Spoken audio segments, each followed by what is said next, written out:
So, I'd like you to imagine for a moment that you're a soldier in the heat of battle.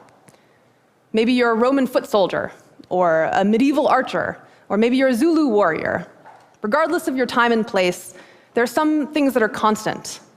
Your adrenaline is elevated, and your actions are stemming from these deeply ingrained reflexes rooted in a need to protect yourself and your side and to defeat the enemy.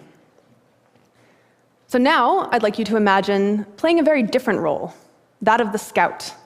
So the scout's job is not to attack or defend. The scout's job is to understand. The scout is the one going out, mapping the terrain, identifying potential obstacles. And the scout may hope to learn that, say, there's a bridge in a convenient location across a river. But above all, the scout wants to know what's really there, as accurately as possible. And in a real, actual army, both the soldier and the scout are essential. But you can also think of each of these roles as a mindset, a metaphor for how all of us process information and ideas in our daily lives. And what I'm going to argue today is that having good judgment, making accurate predictions, making good decisions, is mostly about which mindset you're in. So, to illustrate these mindsets in action, I'm going to take you back to 19th century France, where this innocuous-looking piece of paper launched one of the biggest political scandals in history. It was discovered in 1894 by officers in the French General Staff, and it was torn up in a wastepaper basket, but when they pieced it back together, they discovered that someone in their ranks had been selling military secrets to Germany. So they launched a big investigation, and their suspicions quickly converged on this man, Albert Dreyfus. He had a sterling record, no past history of wrongdoing, no motive as far as they could tell, but Dreyfus was the only Jewish officer at that rank in the army. And unfortunately, at this time, the French army was highly anti-Semitic. So they compared Dreyfus's handwriting to that on the memo and concluded that it was a match.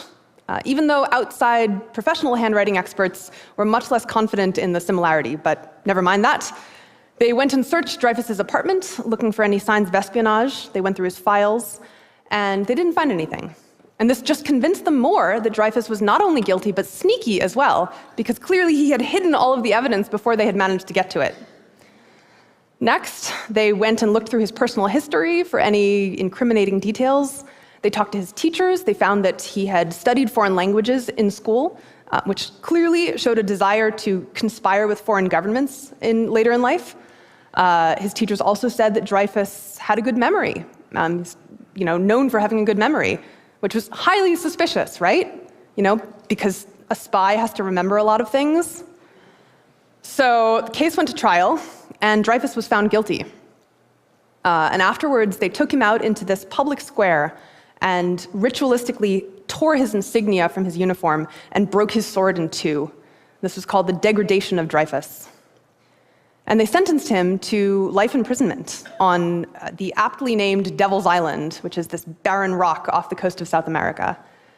So there he went, and there he spent his days alone, writing letters and letters to the French government, begging them to reopen his case so they could discover his innocence. But for the most part, France considered the matter closed. So one thing that's really interesting to me about the Dreyfus affair is this question of why the officers were so convinced that Dreyfus was guilty. I mean, you might even assume that they were setting him up, that they were intentionally framing him, but historians don't think that's what happened. As far as we can tell, the officers genuinely believed that the case against Dreyfus was strong, which makes you wonder, what does it say about the human mind that we can find such paltry evidence to be compelling enough to convict a man?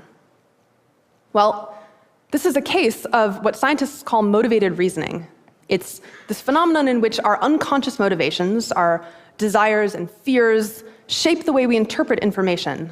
So some information, some ideas feel like our allies, and we want them to win, we want to defend them.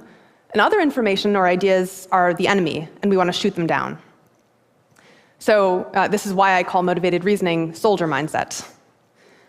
And probably most of you have never persecuted a French Jewish officer for high treason, I assume, but maybe you've followed sports or politics. So you might have noticed that when the referee judges that your team committed a foul, for example, you're highly motivated to find reasons why he's wrong. But if he judges that the other team committed a foul, awesome, that's a good call. Let's not examine it too closely. Or maybe you've read an article or a study that examined some controversial policy, like capital punishment. And as researchers have demonstrated, if you support capital punishment and the study shows that it's not effective, then you're highly motivated to find all the reasons why the study was poorly designed. But if it shows that capital punishment works, awesome, it's a good study. And vice versa, if you don't support capital punishment, same thing. Our judgment is just strongly influenced, unconsciously, by which side we want to win. And this is ubiquitous. This shapes how we think about our health, our relationships, how we decide how to vote, what we consider fair or ethical.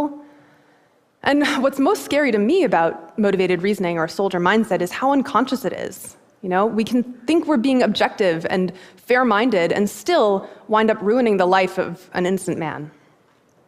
However, fortunately for Dreyfus, his story is not over. This is Colonel Picquart. He was another high-ranking officer in the French army, and like most people, he assumed Dreyfus was guilty. Also, like most people in the army, he was at least casually anti-Semitic. But at a certain point, Picquart began to suspect, what if we were all wrong about Dreyfus? And what happened was that he had discovered evidence that the spying for Germany had continued even after Dreyfus was in prison. And he had also discovered that another officer in the army had handwriting that perfectly matched the memo, much closer than Dreyfus's handwriting. So he brought these discoveries to his superiors, but to his dismay, they either didn't care or came up with elaborate rationalizations to explain his findings, like, all you've really shown, Picquart, is that there's another spy who learned how to mimic Dreyfus's handwriting, and he picked up the torch of spying after Dreyfus left. But Dreyfus is still guilty. Eventually, Picquart managed to get Dreyfus exonerated, but it took him 10 years, and for part of that time, he himself was in prison for the crime of disloyalty to the army. So, a lot of people feel like Picquart can't really be the hero of this story, because he was an anti-Semite, and that's bad, which I agree with.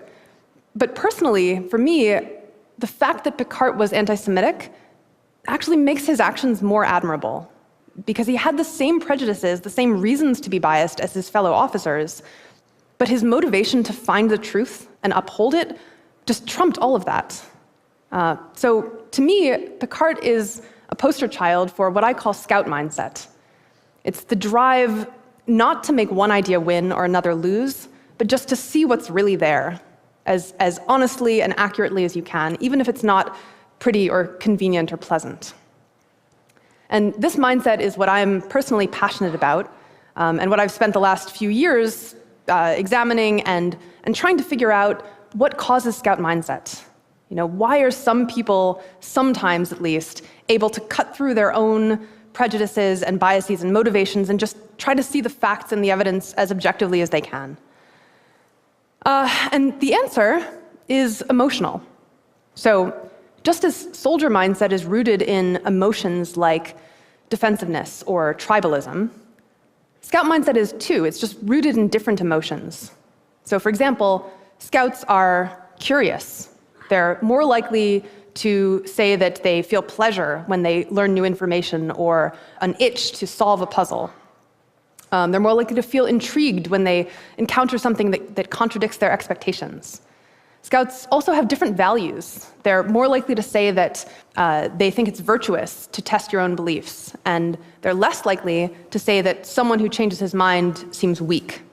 And above all, scouts are grounded, which means that their self-worth as a person isn't tied to how right or wrong they are about any particular topic.